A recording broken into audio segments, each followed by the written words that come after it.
இப்போ இன்னைக்கு தான் இது வந்து அறிவிச்சிருக்கிறாங்க. அறிவித்த உடனே இன்னைக்கு இது ஒரு பெரிய பேசு பொருளாக மாறி போச்சு. சரி.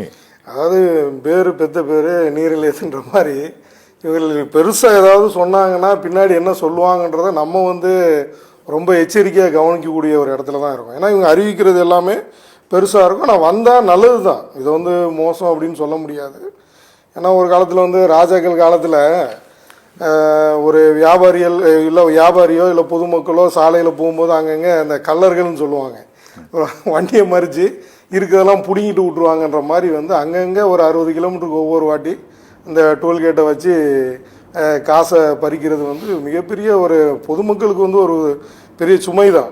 அதுவும் இல்லாமல் இப்போ இதுலேயே நிறைய கோல்மால் நடக்குது. கோல்மால்னா ஒரு ஃபாஸ்டாக வேலை செய்யலையா 2 மடங்கு கட்டணம் செய்யுது. கட்டுறதெல்லாம் யாருன்னு பார்த்தோன்னா ஒரு சாதாரண மனிதர்கள் தான், ஒரு சாமானிய மனிதன் தான் இந்த கட்டணத்துக்கெல்லாம் உட்படுறான். நம்ம நாட்டிலேயே மிகப்பெரிய ஏழ்மையில் இருக்கக்கூடிய பிரதமருக்கு, அதே மாதிரி இந்த சுழல் வழக்கு பயன்படுத்தக்கூடிய அதிகாரிகளுக்கு இல்லைன்னா அமைச்சர்களுக்கெல்லாம் டோல்கேட் எடுக்கிறதுக்கு வசதி கிடையாது. அதனால் அவங்களாம் கட்டணம் கட்ட வேணாம். கூலி வேலை செய்வான், பஸ்ஸில் டிக்கெட் எடுத்துகிட்டு போவான், அவனுக்கு வந்து ₹1 கட்டணமாக இருக்கட்டும் இல்லை அவரோட இன்சூரன்ஸ் சேர்த்து அரசு நிர்ணயிக்கக்கூடிய கட்டணத்தில் ₹1 சுங்க வரி சாதாரண மனிதர்கள் கட்டுறாங்க.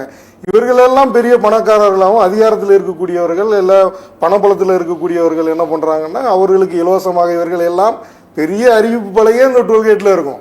இவர்கள் எல்லாம் சுங்க வரி கட்ட தேவையில்லை அப்படின்னு. யாருக்கு? பிரதமருக்கு, அமைச்சருக்கு, இல்லை ஒரு நீதிபதி இல்லை இந்த மாதிரி ஒரு ஹையர் ஆஃபீஸர்களுக்கு வந்து நீங்கள் வந்து பணம் கட்ட வேணாம்.